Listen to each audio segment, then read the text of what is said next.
মধ্যপ্রাচ্যের বুকে কি তবে রচিত হতে যাচ্ছে এক সম্পূর্ণ নতুন ইতিহাস? ধ্বংসস্তূপের মধ্য থেকে উঠে এসে বিশ্ব রাজনীতিকে কাঁপিয়ে দেওয়া এক নতুন পরাশক্তি কি চোখের সামনেই আত্মপ্রকাশ করল? মার্কিন ও ইসরায়েলি যৌথ প্রযুক্তির অহংকারকে ধুলোয় মিশিয়ে দিয়ে এক নতুন আঞ্চলিক পরাশক্তি হিসেবে বিশ্বমঞ্চে ডানা মেলছে ইরান।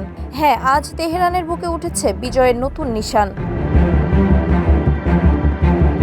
ইতিহাসের পাতা উল্টে দেখা যাক, চলতি বছরের ফেব্রুয়ারিতে যখন ইসরায়েল ও আমেরিকার যৌথ বাহিনী অতর্কিতে ইরানের ওপর আঘাত হেনেছিল, তখন অনেকেই ভেবেছিল ইরানের পতন বুঝি সময়ের ব্যাপার মাত্র। অত্যাধুনিক মার্কিন ড্রোন আর ইসরায়েলি বোমারু বিমানের গর্জনে কেঁপে উঠেছিল পারস্য উপসাগর। কিন্তু বিশ্বকে অবাক করে দিয়ে সেই লেলিহান আগুনের শিখা থেকেই জন্ম নিয়েছে এক অদম্য প্রতিরোধ।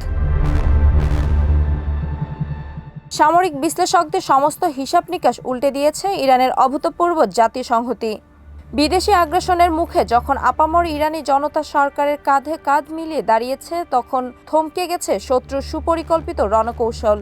ঘরের মাঠে দাঁড়িয়ে ইরান প্রমাণ করেছে, সামরিক প্রযুক্তি যতই আধুনিক হোক না কেন, দেশপ্রেম আর অটুট সামাজিক ঐক্যের দেয়াল ভাঙা সহজ নয়। একসময় ইরানের প্রতিরক্ষা নীতি সীমাবদ্ধ ছিল তার সীমান্তের বাইরে প্রতিরোধের অক্ষ বা এক্সিস অব রেজিস্ট্যান্স এর উপর। লেবাননের হিজবুল্লাহ, ইয়েমেনের হুথি কিংবা ইরাক ও সিরিয়ার মিত্র বাহিনীর কাঁধে ভর করে তেহরান এতদিন তার লড়াই চালিয়েছে। কিন্তু এই মহাযুদ্ধ ইরানকে এক নতুন সত্যের মুখোমুখি দাঁড় করিয়েছে। এখন আর শুধু বাইরের ফ্রন্ট নয়, ইরানের আসল প্রতিরোধের প্রথম দুর্গ তৈরি হয়েছে খোদ তাদের নিজেদের মূল ভূখণ্ডে। আর এই যুদ্ধের সবচেয়ে বড় ট্রাম্প কার্ড হলো কৌশলগতভাবে অত্যন্ত গুরুত্বপূর্ণ হরমুজ প্রণালী।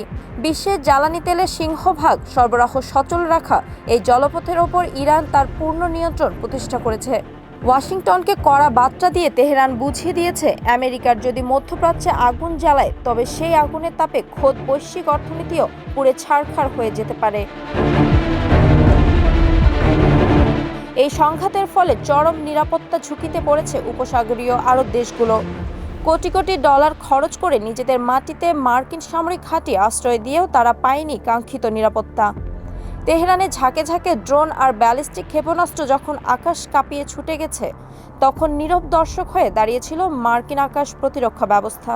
ফলশ্রুতিতে আরব শাসকেরা এখন ডোনাল্ড ট্রাম্পের দরবারে ছুটে যাচ্ছেন ইরানের সঙ্গে একটি দীর্ঘস্থায়ী শান্তি চুক্তিতে পৌঁছানোর আকুল আবেদন নিয়ে। 7 অক্টোবরের পর যে তেল আবিব মধ্যপ্রাচ্যের একক অধিপতি হওয়ার স্বপ্ন দেখছিল, ইরানের সামরিক ও অর্থনৈতিক প্রতিরোধের মুখে তা আজ কার্যত ধূলিসাৎ। পশ্চিমাদের অন্ধ সমর্থন নিয়েও ইসরায়েল আজ কোণঠাসা। বিশ্লেষকেরা এখন স্পষ্ট করেই বলেছেন, এই রক্তক্ষয়ী যুদ্ধ শেষে মধ্যপ্রাচ্য কোনো ইসরায়েলি আধিপত্য নয়, বরং ইরানই আবির্ভূত হয়েছে একচ্ছত্র আঞ্চলিক সুপার পাওয়ার হিসেবে। বিশ্ব রাজনীতিতে চিরস্থায়ী বলে কিছু নেই। পরমাণু চুক্তির টেবিল থেকে দৃষ্টি সরিয়ে ইরান আজ দেখিয়েছে তার ভৌগোলিক ও সামরিক শক্তির বাস্তব প্রদর্শন।